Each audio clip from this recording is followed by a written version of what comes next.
Olá, sejam bem-vindos a mais um ManaCast. Eu sou a Mana Assunção, psicóloga, e hoje estamos inaugurando a segunda temporada do nosso videocast sobre saúde mental, com temas atuais e atemporais. O tema de hoje não é um tema muito fácil, mas fundamental. Vamos falar sobre luto. Todos nós, em algum momento, já vivemos ou viveremos o luto. E quando a gente fala de luto, também não falamos só o luto relacionado à morte física, mas temos também os fins de relacionamento, as mudanças das fases da vida, criança que se torna adolescente, o adolescente que se torna adulto, o processo de envelhecimento, mudança de cidade e, por que não dizer também, um luto social, coletivo, as mudanças do mundo que estamos acompanhando. Vejo muitos jovens temendo as alterações climáticas, as mudanças, as polarizações no mundo. E para falar sobre tudo isso, eu convido hoje a Renata Leal, especialista em psicologia clínica, suicidologia e luto e psicopedagogia. Ela também é sócia fundadora do Espaço Diálogos em Vinhedo. Seja bem-vinda, Renata. Obrigada, Mana, pelo convite. Agradeço a oportunidade de estar aqui para falar desse tema ainda tão tabu, né, que é o luto. Tema muito importante, agradeço muito que você venha falar. Como falamos antes, às vezes as pessoas têm até medo, né, de tocar nesse assunto. É o tabu no sentido de deixa silenciado, deixa escondidinho, a gente lida só quando estourar, né, Renata? Exato, né? É como se falar do luto possa ser contagioso. Né? Se eu falar, pode acontecer comigo. Né? Se eu falar da morte, pode aproximar, né? Alguma situação de morte. Então, assim, o quanto é difícil ainda para a nossa sociedade, para nós, de forma geral, falar sobre o luto, né? O processo de luto como uma coisa natural da vida, né? Bom, então a gente podia começar definindo o que é luto. Sim. Olha, podemos falar de várias formas, né, do que é luto. Mas tem uma frase do Colin Parkes, que foi um psiquiatra e que faleceu, inclusive, o ano passado, que muito estudioso do processo de luto, que ele fala, o luto é o preço do amor. Então, se a gente ama, a gente sim luta. Né? É a perda de tudo aquilo que foi planejado, daquele mundo presumido que a gente tinha já tudo organizadinho. Né? E quando ocorre a morte ou uma perda, né, de outra forma que desencadeia o processo de luto, aí a gente precisa passar por um processo de adaptação. Né? Porque às vezes as pessoas falam assim, eu preciso superar o luto, ou você precisa superar, você ainda não superou isso, né? O luto não é obstáculo para a gente superar. Né? Luto é um processo, é uma travessia e que vai ocorrendo de acordo com as suas próprias vivências. Né? Então, não tem tempo, não tem jeito certo ou jeito errado. Né? É como você vivencia o seu processo de luto e como você vai se adaptando a essa nova vida sem essa pessoa ou sem esse trabalho, né? E tantos outros aí, processos, né, que podem desencadear o luto, como você falou inicialmente, né? Não é só o luto pela morte, né? Mas esse é o luto concreto. E aí também tem os lutos simbólicos também que a gente tem, que a criança passa. Eu sempre falo que o nascimento, né, já é um processo de luto. Quando a gente nasce, a gente sai do quentinho ali, né, da mãe que está ali com aquela proteção e a gente chega nesse mundo, já é um processo, a gente já começa aí, né, e aí começamos o nosso primeiro e aí a gente segue, né, nessa linha. E falando disso, né, se me permite, você vê que eu falo muito, né? Qualquer coisa você me corta. Tá bom, eu adoro, vamos lá. Né, que às vezes a gente fala, né, pergunta, qual o contrário de morte? E a primeira coisa que vem na cabeça fala assim, a vida. E não, o contrário de morte é o nascimento. A vida é o percurso que a gente faz até chegar na morte, entre um nascimento e a morte. Né? E isso eu aprendi em aulas que não é da Nelly Nucci, que é até uma psicóloga aqui de Campinas, mas que foi através dela que eu entrei em contato com essa nova visão, vamos dizer assim, né? E hoje, acho que depois que eu já escutei isso, eu já escutei várias pessoas também trazendo, né? Porque é uma coisa que às vezes a gente não pensa. Sim. Eu estou me lembrando, tem um filme sobre isso, mas não vou nem citá-lo aqui porque eu não lembro do nome.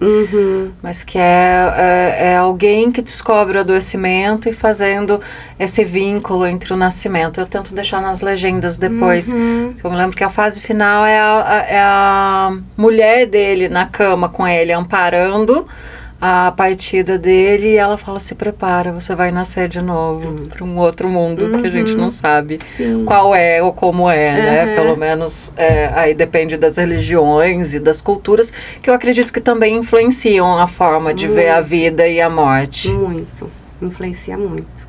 A gente sabe que a cultura oriental, por exemplo, tem uma outra, lida melhor, né? A respeito da morte. Nós aqui da cultura ocidental, a gente tem essa dificuldade de falar, né, sobre a morte.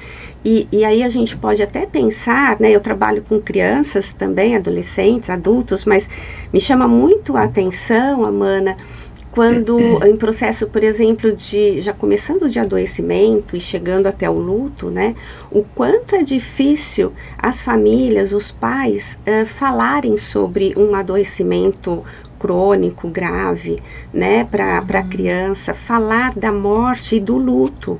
Então, muitas vezes, o luto da criança, ele não é reconhecido. Porque, assim, fala assim, é melhor não falar, porque assim não vai sofrer. Né? Só que aí perde a oportunidade de realmente falar para a criança e deixar um espaço para que ela comunique o que ela está sentindo. Porque a criança, muitas vezes, né, num processo de adoecimento, por exemplo, de um dos pais que tem esse afastamento, ela às vezes se sente abandonada, às vezes se sente culpada. O que eu fiz? Que a minha mãe foi embora, meu pai me deixou. Então, assim, o quanto mais informações ela tiver, mais ela vai conseguir lidar, né, e se expressar. Porque eu falo que sempre a fantasia é muito pior do que a realidade. Sim. Isso me trouxe duas reflexões agora. Uma de um processo de arte-terapia que eu fiz com uma criança e que ela tinha por volta de 7 anos, e a questão dela era o medo da morte. Porque ela percebeu que avós das coleguinhas dela de escola faleciam e a mãe dela era mais velha. Foi uma mãe que teve ela mais velha, então a mãe já tinha cabelos brancos. Então, se as avós com cabelos brancos morriam, a mãe podia morrer. E aí foi um processo longo e incrível dela tentando elaborar. Então, ela não trazia o tema, mas ela escondia, ela não queria crescer, porque crescer significava que se morreria. E a gente não imagina que isso pode acontecer dentro da cabeça de uma criança de 7 anos, né? Acho que muito também porque às vezes a gente não dá esse espaço de ouvir o que está dentro delas. E penso além também que o tabu em relação à morte, os processos de luto, fazem com que a gente haja assim em todas as situações. Foi melhor para ele. Ele não gostaria de te ver triste. Você precisa seguir adiante. Olha quantas pessoas aqui precisam de você. É como se dissesse o tempo todo: tapa esse buraco e segue em frente e não fala sobre isso. Exatamente. E isso é muito comum, mais comum do que a gente imagina, né? E aí a gente pode até pensar em como, quando a gente vai trabalhar, por exemplo, com luto, né? É a parte individual, mas também esse olhar sistêmico, né? Como cada indivíduo dessa família está vivenciando esse processo de luto. Como está a comunicação entre eles, porque cada um vivencia de uma forma, né? Quem é esta pessoa que morreu? Que lugar ela ocupava dentro dessa família? E que relação tinha com todas as pessoas ali?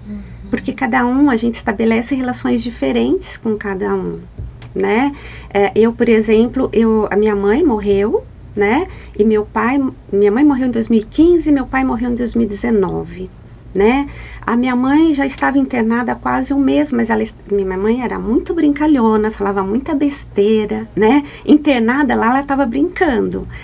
E aí, de repente, ela morreu. A gente sabia do processo, mas a gente tinha, não, vai sair dessa, né? Mas, assim, pelo fato dela estar consciente, brincando, o meu luto da minha mãe foi muito mais fácil, né? Eu faço fácil com entre aspas, porque nenhum luto é realmente, assim, fácil, de pai e de mãe, né? Mas vamos dizer, assim, que meu processo adaptativo foi melhor do que com o meu pai.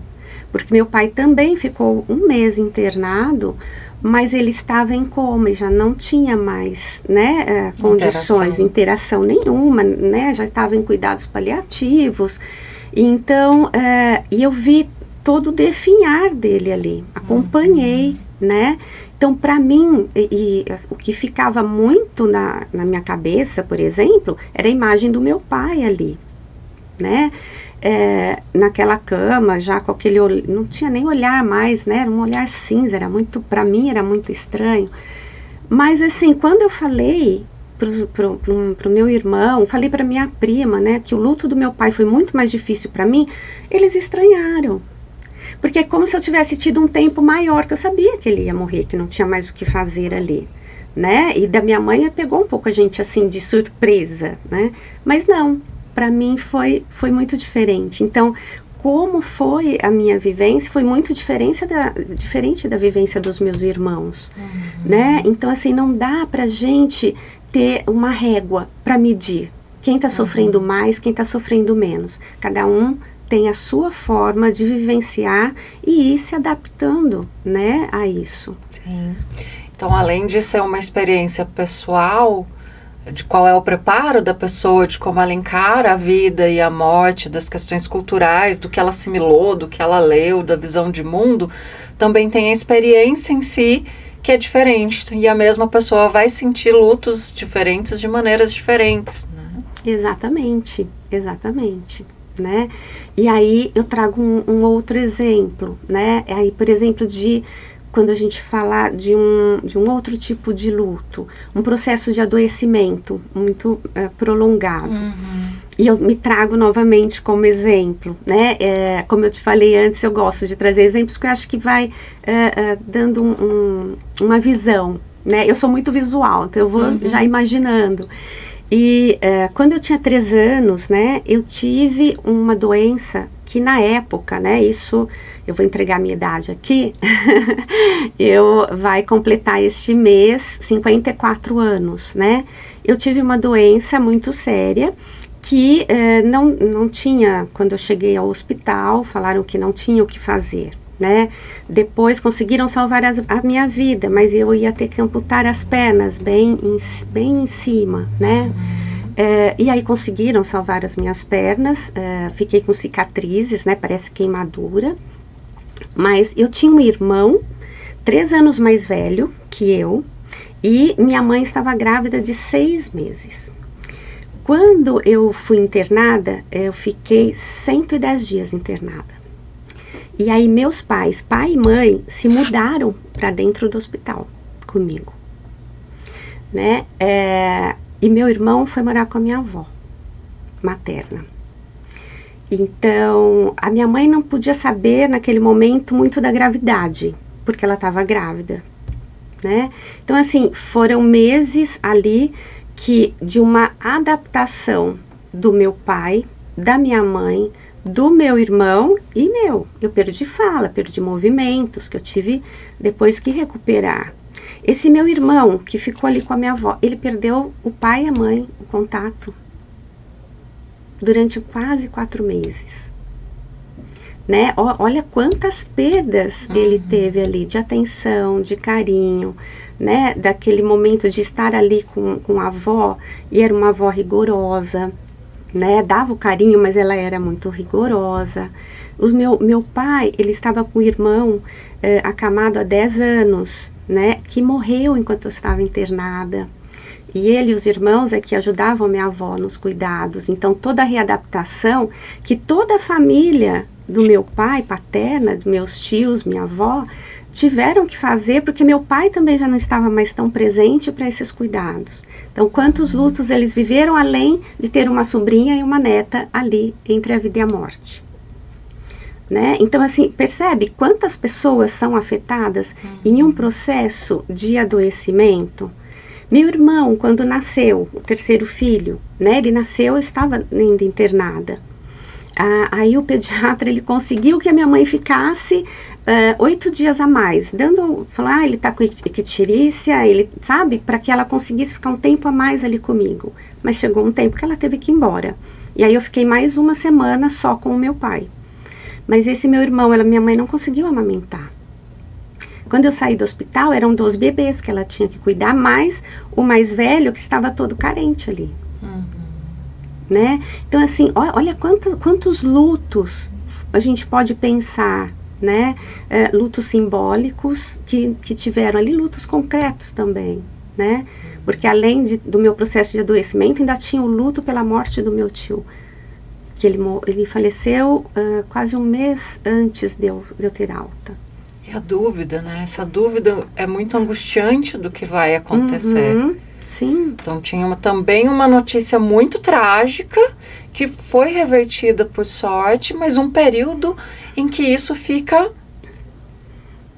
em suspenso. Em suspenso. O que vai acontecer? Ela volta para casa? Ela não volta? Como ela volta? Como será a nossa vida? Exatamente. Como vai ser essa volta, né? Porque quando meu pai chegou, eu sou natural de uma cidade que fica próxima a Ribeirão Preto. É uma cidade pequenininha, chama Santa Rita do Passa Quatro. Não é Minas, é São Paulo ainda, né?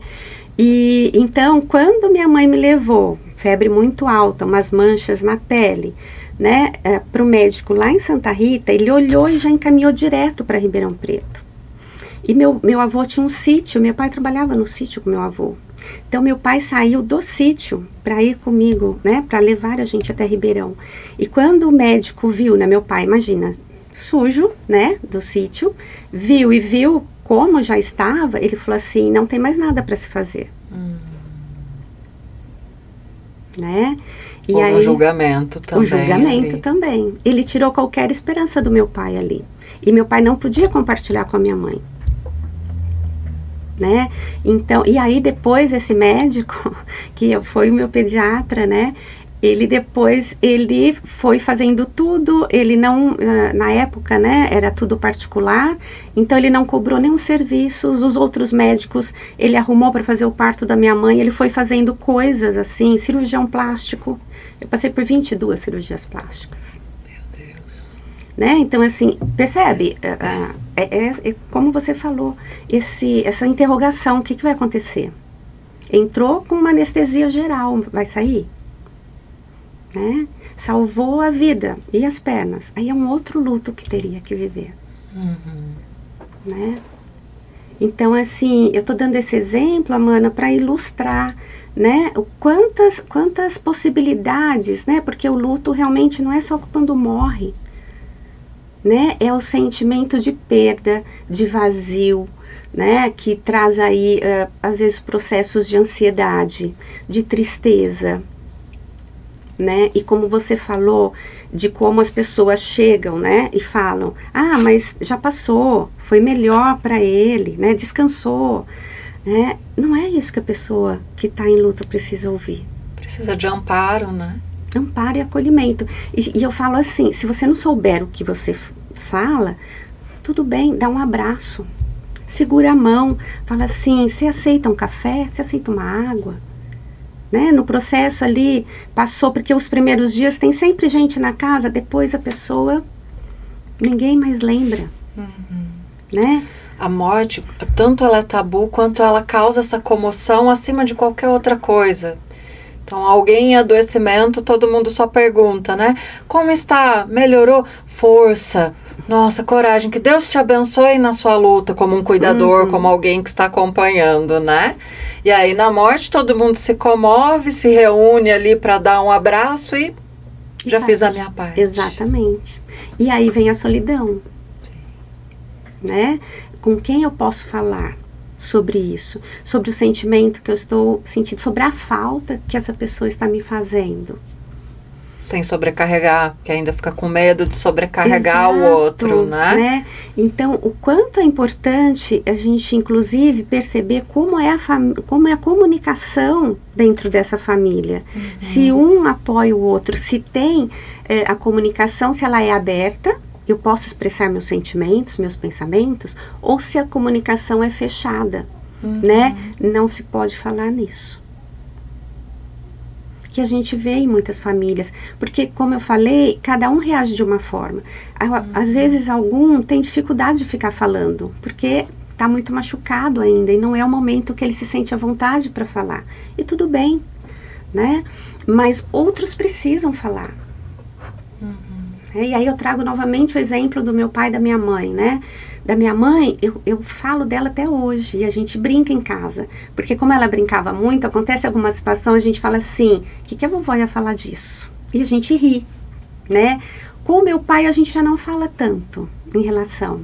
A gente lembra, nossa, ele era uma figura, falava assim algumas coisas, né? Soltava as dele, assim, mas não é a mesma frequência. Né? Então eu percebo, e aí mostra o quanto um processo de luto foi diferente do outro. O quanto no processo do meu pai eu precisei de um maior suporte, de um suporte profissional também. E aí, só me alongando um pouquinho mais, né? Que às vezes fala assim, todo processo de luto você precisa procurar por terapia? Não necessariamente. Né? Porque às vezes você tendo esse apoio, você se sentindo ali com abertura para se deixar sentir da sua forma natural, isso já é um acolhimento, isso já é um apoio. Então nem todo mundo precisa, né, de procurar por ajuda de um profissional. Né? Acho que é importante a gente aprofundar um pouquinho nesse ponto agora, assim, o que é esperado no luto e que horas ou quais os sinais te dizem que não está além do que é esperado, que é hora de procurar ajuda profissional, né? O luto não é só uma tristeza, ele tem um processo, esse processo é individual, mas eu também, aí trazendo outros exemplos, observo que algumas pessoas se abraçam ao luto de uma maneira assim que não consegue deixar fluir.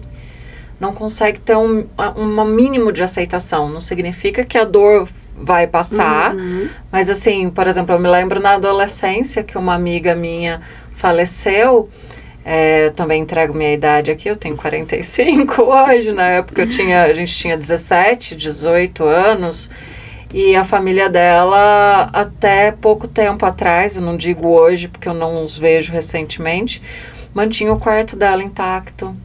Colocava prato na mesa na hora das refeições, comemorava o aniversário dela com bolo. Quando encontrava, queria que as amigas da adolescência continuassem frequentando a casa, né? Então, até quando a gente começa a observar que existem aspectos saudáveis de elaboração ou que isso está se tornando muito prolongado e mais dolorido do que... É o que a gente fala, né, do luto complicado, que o luto pode se complicar, né, o processo de luto. E o luto não tem validade, né? Então, eu posso sentir meu luto para o resto da vida. Mas a diferença está, e aí vou falar um pouco, né, de como é entendido o processo de luto atualmente, que ora a gente está orientado para a perda e ora a gente está orientado para a restauração da vida, tá? Quando a gente perde alguém por morte, né, e mesmo outras perdas simbólicas, né, a gente fica mais preso aqui, na orientação para a perda. Durante um tempo a gente está aqui. A gente não consegue sair para ir numa festa. A gente não consegue, às vezes, sorrir. Ou se sorrir, a gente, às vezes, vem a culpa. Nossa, eu estou sorrindo, não posso sorrir. Né? Então, fica muito preso aqui. Mas, com o tempo, é esperado que venha aqui para a restauração da vida. E aí é um pêndulo. Não é que você vai ficar só aqui e vai esquecer. Não. Ora você está aqui, mas ora você também está aqui. E tudo bem. Agora, quando você fica muito preso aqui, aí eu falo assim, opa, acende o sinal de alerta. Né? Então, e aí o quanto é importante a família, né? Se é uma pessoa ali dentro da família, as demais pessoas estarem atentas, né? Às dificuldades aí de adaptação, de retomar a vida dessa pessoa, né? Que está passando pelo processo de luto. E aí buscar uma orientação profissional. Às vezes, só a orientação já ajuda a família ali e mesmo a pessoa. E às vezes precisa de um processo individual mesmo, né? Então aí é muito da avaliação, de fazer um trabalho aí familiar, com esse olhar sistêmico mesmo, como essa família também está lidando com isso, como que está ou não alimentando esse processo de luto, né? E alimentando num sentido assim de às vezes reforçar um pouquinho alguns comportamentos dessa pessoa, né? Então de ter esse olhar mesmo para esse todo, né? Para essas relações. Eu queria que falasse de uma maneira geral também, Renata, sobre a diferença de um luto por uma morte abrupta, que às vezes é aquele impacto da vida que perde o chão, e um luto com um processo prolongado de adoecimento, que muitas vezes esse luto já é vivido enquanto a pessoa ainda está ali, mesmo que a gente fale que o luto não seja só relacionado à morte. Poderia falar um pouquinho sobre a diferença entre esses dois? Sim. Então, aí você traz um pouco do luto antecipatório, que o que seria, né? É quando, por exemplo, o processo do meu pai. A gente está vivendo um luto antecipatório antes mesmo da morte dele. Né? Então, a gente já sabia o que ia acontecer, né? Que não tinha mais o que se fazer ali para que ele voltasse à vida dele. Então, nós já estávamos vivendo aquele luto antecipatório. E isso acontece, por exemplo, num processo, vou trazer uma doença, o câncer, né? Que quando recebe esse diagnóstico de câncer, a pessoa já se enluta e a família toda se enluta, porque parece já uma sentença de morte.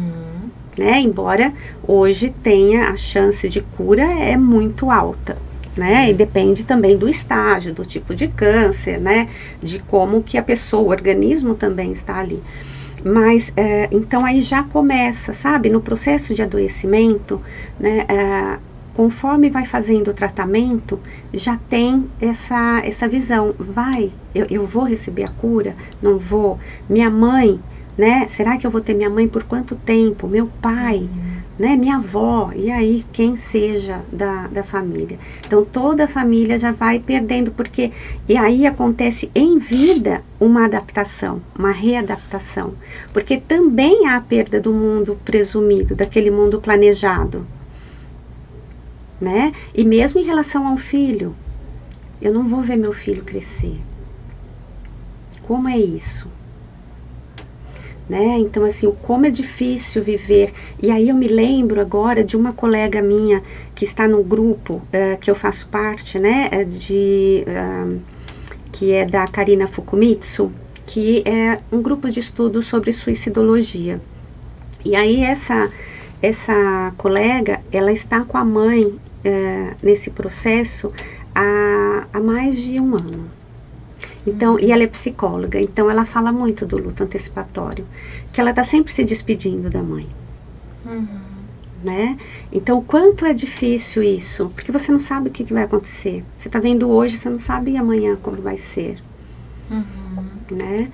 E aí você traz da morte abrupta, violenta, né? Que a gente pode pensar aí em acidentes, né? Em homicídio, suicídio. E aí, Amana, eu trago a minha experiência, né? Porque como você falou, né? Eu sou especialista em suicidologia, né? Então, eu fiz um curso de especialização em suicidologia, prevenção e pós-venção, processos autodestrutivos e luto, né? Que é sob a coordenação da Karina Fukumitsu, na Universidade Forte, em São Paulo. Então, eu sou professora na pós de suicidologia, na disciplina que fala sobre a prevenção, né, de crianças e adolescentes em relação ao processo de suicídio, tá? Que o que seria isso, né? E aí a gente tem que entender um pouco de como a criança encara também, Quando que eu posso falar para a criança sobre morte? Quando que ela vai entender isso? Como dizer? Como dizer? Como a gente conta? Né? E aí vem uma coisa que às vezes os pais, a família são resistentes de falar a verdade. Né? De falar morreu, usar a palavra morreu. Porque a criança, na primeira infância, ela não entende ainda, não tem esse conceito de irreversibilidade. É muito do imaginário, ela acha que o dormiu vai acordar, morreu também vai acordar. Até porque ela faz um ensaio para aprender isso, Exatamente. Né? O esconde, para entender que a mamãe vai sair, vai voltar. A brincadeira, né? Eu brincava muito com os meus filhos de esconder atrás da fralda, e aí achou, né? Então, assim, isso já é um aprendizado, a gente já está ali mostrando, né? E depois, até ela conseguir, e aí é por volta dos 7 anos, ela já começa a adquirir esse conceito de irreversibilidade e de funcionalidade. O corpo parou de funcionar, né? E aí, na adolescência, a partir dos 10 anos e em diante, já tem aí o conceito mais abstrato mesmo, da causalidade, da funcionalidade, né? Que parou, da irreversibilidade, aí é tudo muito mais claro, tá? Então, assim, mas desde sempre, é falar o morreu. Mesmo que a criança não entenda, mas usar essa palavra. Às vezes até em uma formiga, em pequenas coisas, que a elaboração começa por pequenas coisas. Não precisa esperar chegar um evento tão grande para começar a entender, né? Exatamente, né? E mortes abruptas, o quanto é muito mais difícil, porque tá todo mundo ali em carne viva. Né? Então, por exemplo, do suicídio. Como lidar com isso? Porque tira o chão. Né? E todo mundo se afasta. Primeiro, quando acontece, tem um monte de gente que chega, mas o que a gente percebe que é muito pela curiosidade, né? E não generalizando, né? Também tem as pessoas que chegam ali para ajudar, mas também com o tempo vão se afastando. E aí, o luto por suicídio, por exemplo, ele se diferencia do outro tipo de luto, né? Porque tem a culpa, tem a vergonha. Muitas pessoas chegam e falam assim, mas você não percebeu os sinais? Você não percebeu que não estava bem? Gente, você quer coisa mais cruel do que perguntar isso para alguém, né? No luto já existe muitas vezes esse processo de culpa, né? Eu já acompanhei algumas pessoas assim, revendo cada detalhe. Será que foi a hora que eu saí para ir no banheiro, eu não vi se o médico fez alguma coisa? Será que se eu estivesse lá naquele momento, eu conseguiria ter feito alguma coisa para ser diferente? Se eu tivesse levado em outro médico? É muito comum ter essa revisão dos acontecimentos e um sentimento de impotência ou culpa em alguma parte do processo. Agora, num processo de suicídio, isso vem de uma maneira muito mais intensa, né? Sim, muito mais acentuado, né? E aí vem a vergonha de ter alguém que morreu por suicídio na sua família. Então, muitas vezes, a família se fecha também. Não só diante da sociedade, mas às vezes no próprio núcleo familiar. Então, a pessoa, e aí eu faço parte como voluntária, né, que chama Grupo Transformador em Amor, que é um grupo de acolhimento a enlutados por suicídio, idealizado pela Karina Fukumitsu e realizado pelo Núcleo de Assistência Social do SEDES Sapiense, em São Paulo. E aí eu já vou também deixar aqui, né, que ocorre todas as últimas terças-feiras do mês, né, e aí pode procurar informações aí procurando pelo SEDES Sapiense, que lá geralmente tem todas as informações de como fazer a inscrição. E aí, por que eu estou falando isso, né? O quanto esse grupo, ele é importante. A gente tem muitos inscritos e todo mês tem vários inscritos novos. Porque o suicídio, ele não é falado abertamente quando acontece, né? Tem que ter muito cuidado ao se falar sobre isso. A mídia, Weber, né? Né? Então, assim, o quanto às vezes não tem esse lugar de fala. E esse grupo, eles falam muito, que eles esperam por essa terça-feira para estarem ali, para poder falar do que eles estão sentindo. Né? Porque às vezes fala assim, eu não posso falar com meu marido, porque ele fala que se eu ficar falando é como se estivesse revivendo tudo. Então, tá vendo como os processos são diferentes? Me lembrou da cena da adolescência, quando a esposa começa, a mãe, né, do Jamie quer falar com o pai sobre o processo. Ele, não vamos falar sobre isso. E ele crescendo, ficando cada vez mais nervoso, começando a ter crises de explosão e pedindo para silenciar, até que eles conseguem falar, ele consegue entrar em contato com a tristeza e trazer o choro, não só a raiva. Né? E você vê o sofrimento da filha, né, da filha dele, da mãe ali também dele, lógico, mas da filha ali, que você vê uma adolescente também, que ela está sofrendo lá na escola, porque ela é irmã do James, né, e então o quanto ela foi se fechando também, ela não pôde viver ali a adolescência dela, e a preocupação dela com o pai e com a mãe. Não trazer o quanto ela está sofrendo, né, para os pais, para poupá-los do que eles já estão sofrendo. Exatamente. E a resistência, né, de não querer mudar da cidade. Ele é nosso, a gente vai ficar. E aí vem muito, né, do processo do adolescente, o quanto muitas vezes ele se fecha realmente, né, porque ele não fala do que ele está sentindo, e ao não falar, todo mundo acha que ele está lidando bem.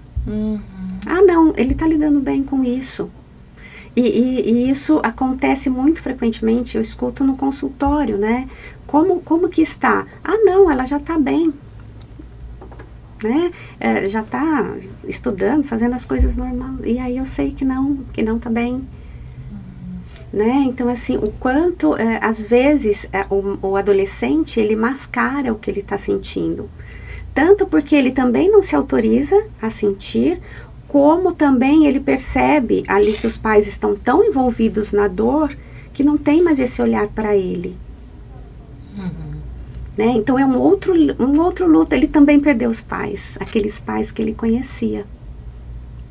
E então esse não reconhecimento do luto, né? E aí é quando eu falei da comunicação, se ela é aberta ou fechada. A comunicação aberta dentro de uma família, né, que tem esse suporte, eu posso falar sobre isso, esse suporte seguro, facilita a expressão de sentimentos, de pensamentos, da tristeza. E já tem estudos, Amana, que fala o quanto isso, o modo de se comunicar, influencia em processos, às vezes, de transtornos psiquiátricos, de ansiedade, né, que depois pode vir. Então, quanto à comunicação e esses espaços, né, não que todo mundo tenha que falar, mas o espaço estar aberto e disponível para quem quer falar. Né? E isso ainda é muito pouco desenvolvido na nossa sociedade como um todo. Eu falo que a gente tinha que ter nas escolas, lá na base, para os adultos, para todos os lugares, para a gente começar a aprender a se comunicar melhor e a identificar o que a gente precisa para ter uma comunicação menos bruta, menos violenta, menos silenciada de sentimentos, né? Até a ideia do videocast aqui é um pouco disso, de levar conhecimento de saúde mental para um público geral, para quem ainda não chega no consultório, não pode chegar, mas para ter esse espaço de pensar sobre isso, né? E isso é muito importante, esse espaço que você cria aqui é muito importante. Eu acredito muito no poder da informação e do conhecimento.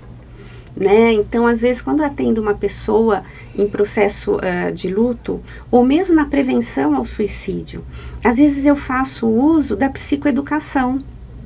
Sabe o que é a psicoeducação? De você explicar o que está acontecendo. Você está, por exemplo, na prevenção ao suicídio, né? Que nós temos aí algumas características. Então, que vem o desamparo, o desespero, a desesperança e, às vezes, a depressão, né? Que falam dos 4 Ds. Então, o quanto, às vezes, eu mostro e eu falo.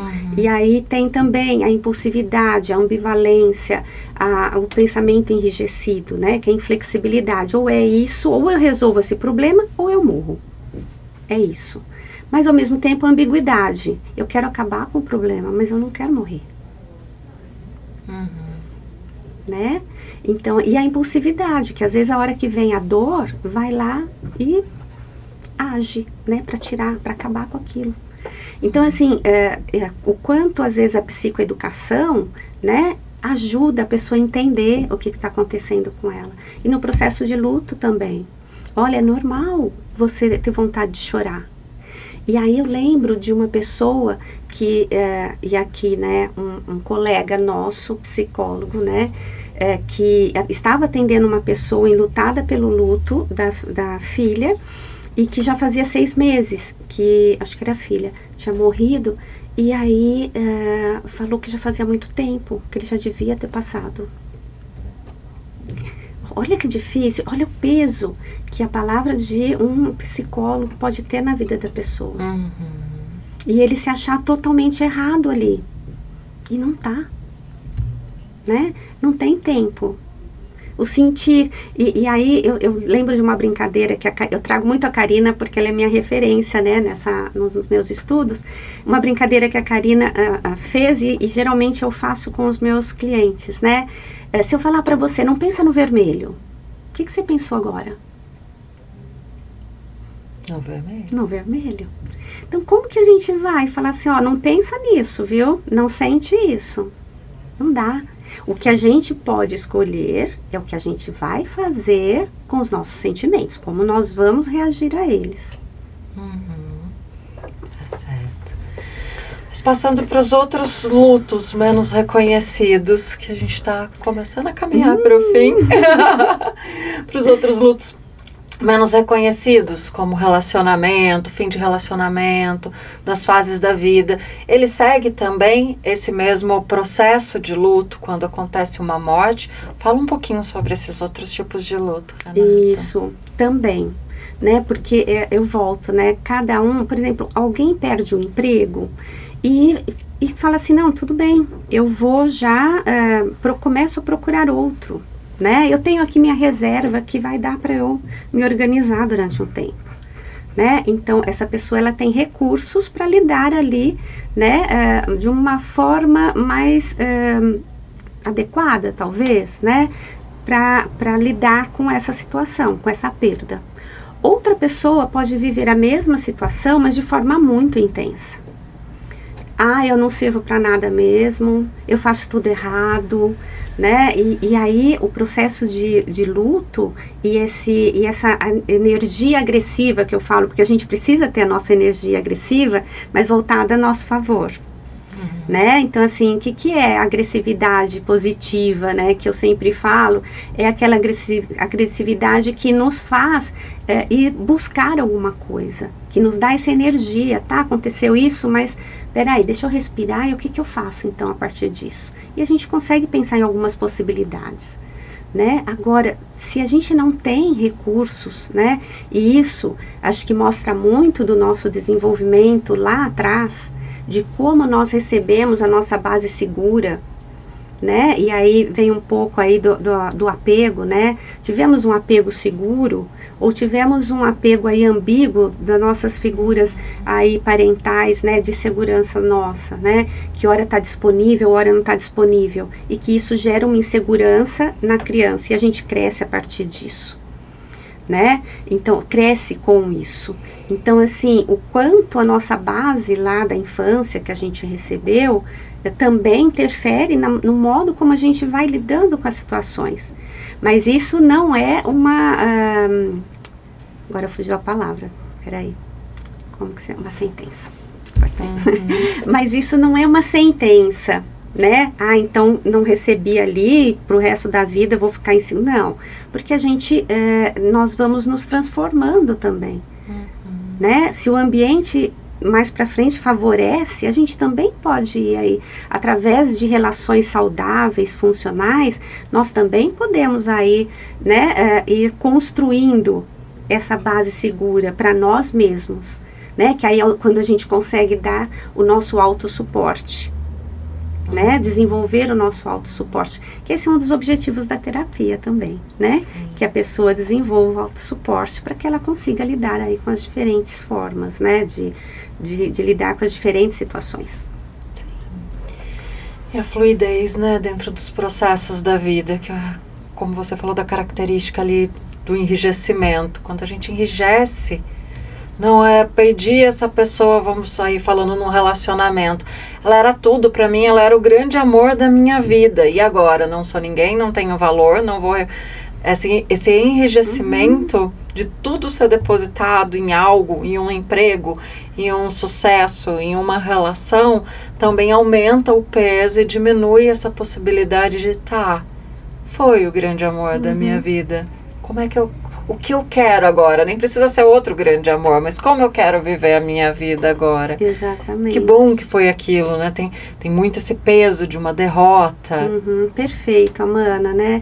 E aí é uma coisa que às vezes as pessoas falam assim, esqueceu? Não, aprendeu a conviver com a pessoa que partiu de uma outra forma. Porque a morte não acaba ali com a sua história vivida e compartilhada. Né? Tá ali, as suas vivências com essa pessoa estão ali e para sempre, isso ninguém tira de você. É a marca que a gente deixa no mundo, É a marca que a gente deixa no mundo. Pode até estar num livro, né, em algo que você deixou registrado da sua vida, mas o mais vivo são as experiências, os contatos, o que foi construído, o que é catalisador, né? O que você transformou no outro, o que o outro transformou em você. E eu acho isso lindo, sabe, Amana? O nosso poder de nos transformar e transformar também o outro, né? Porque eu acredito isso, né? Nas relações. Nós não somos seres isolados. São através das nossas relações que a gente vai, inclusive, se constituindo. Né? E aí nós somos um constante vir a ser, né? Não somos já definidos. E tinha aquela antes que, isso, né? A minha abordagem é a Gestalt terapia, né? Tá. Então tem aí a base na fenomenologia também, né? Então assim, o quanto é importante, né? A gente ter essa consciência, porque antes eu escutei muito isso. Nasci assim, vou morrer assim. A Gabriela, né? Síndrome de Gabriela. Eu nasci assim, eu cresci assim. Exatamente. Né? E não é. Né? Olha a oportunidade que a gente... E hoje eu entrei aqui de uma forma, mas eu vou sair de outra. Essa troca. Né? As reflexões que você trouxe para mim. Né? Eu já tive uma modificação aqui. Eu acho que isso é lindo, quando a gente se abre, né, para isso, para essas trocas. O rio nunca mais será o mesmo, né? Exato. Ele tem a estrutura, a margem que dá o fluxo para a água correr. A água. Aí, exatamente, a água, né? Que aquela água que passou nunca mais vai passar, né? Aquela passou. E é o fluxo, né? Um novo fluxo está seguindo ali. Tem também, eu gosto muito, eu sou arte terapeuta, né? Então eu gosto muito das artes. A gente falando aí de fim de relacionamento, tem a música maravilhosa do Gil também, né? Do Drão. O amor da gente é como um grão, tem que morrer pra germinar, plantar em algum lugar, ressuscitar do chão. Gente. E ele fez pra mãe da Preta Gil. A Drão, né? A Sandra, né? Que era o Sandrão, né? Ficou da Drão, relação né? deles. Nossa, bom, o Gil né, eu falo assim, que, e aí eu lembro da frase do Ferreira Goulart, né, a arte existe porque a vida não basta. Então, olha... Precisamos, é esse olhar para o mundo, né? A arte alimenta esse olhar para o mundo e esse olhar para o mundo nos ajuda a nos entendermos, a elaborarmos nossos próprios sentimentos, a termos um olhar mais amplo para a vida, né? Com certeza. Com certeza. E como a gente vai desenvolvendo esse olhar apreciativo, né, para as pequenas coisas. Às vezes eu falo com um cliente, né, e a gente está falando de propósito de vida, de sentido, fala assim, eu não tenho. Eu falei assim, não, vamos pensar lá na frente, é hoje. Né? Qual o propósito hoje, né? Vamos apreciar, né? O que você pode ver aí no seu caminho? Aquela flor que você nunca tinha visto. É o que eu digo também para quando eu ouço, principalmente ali dos jovens de 20 e poucos anos, que eles falam, não quero ter filhos. O mundo está caótico, eu estou com medo do fim do mundo, de uma crise climática. Como que vamos viver? Lógico, estamos todos com medo, não são só eles, né? E em todas as faixas etárias. Fascismo, polarização, retrocesso de direitos conquistados. O que vai acontecer com o mundo? Eu falo, calma, sim, temos tudo isso, precisamos olhar para isso, mas o sol continua brilhando, a gente continua tendo mar, a gente continua tendo verde, a vida está aqui. Porque senão mergulha só na desesperança, pela desesperança de uma transformação do mundo, de uma possível ressignificação de como a gente olha o mundo, seja numa fase, num período, ainda não sabemos exatamente, ou permanente. A desesperança causa impotência. Impotência limita a luta pela vida. Com certeza. E muitos processos ansiógenos, né? Né? Por diante ali, eu não tenho controle, e aí o que eu faço? Né? Aí eu falo assim, volta para o aqui e agora. Vamos olhar o que está acontecendo agora, o que é possível fazer agora. Conecta com a natureza, porque a gente está muito na tecnologia, com muitos efeitos da tecnologia também em todos esses processos, né? Sim. Isso é um outro tema ainda, né, Amanda? Que a tecnologia, como tem afetado a vida não só de crianças e adolescentes, mas a vida de adultos de forma geral, né? A vida humana de forma geral. De maneiras muito diferentes, eu acho que ainda com consequências que a gente não consegue nem prever. Exatamente. Vídeo também ali a adolescência, né? Da influência da internet, dos grupos. Olha, no Cilada também aparece, mas é muito mais amplo que isso. Acho que é um bom tema também para ser abordado. Renata, vamos lá. Dentre tudo isso, eu sei que não é fácil, mas você tem algo mais que você considera importante para deixar uma mensagem final, seja de como as pessoas vivem para poder lidar melhor com esses processos que tem começo, meio, fim, ou aspirais que mudam de lugar. Que mensagens mais você gostaria de deixar sobre esse tema? Uma coisa que eu falo sempre, Amanda, é se permita sentir.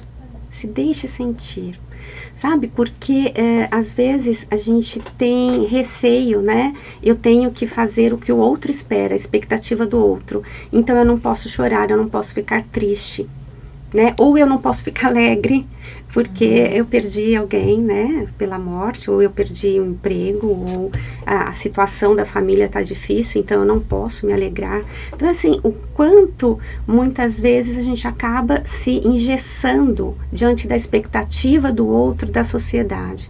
Então se permita ser, se permita sentir, né? E muito baseado aí, acho que na comunicação, como a gente falou, quanto a comunicação é importante, né, para a gente conseguir expressar realmente o que a gente quer expressar, porque às vezes o que é óbvio para mim não é óbvio para você, só vai se tornar óbvio para você quando eu me expressar.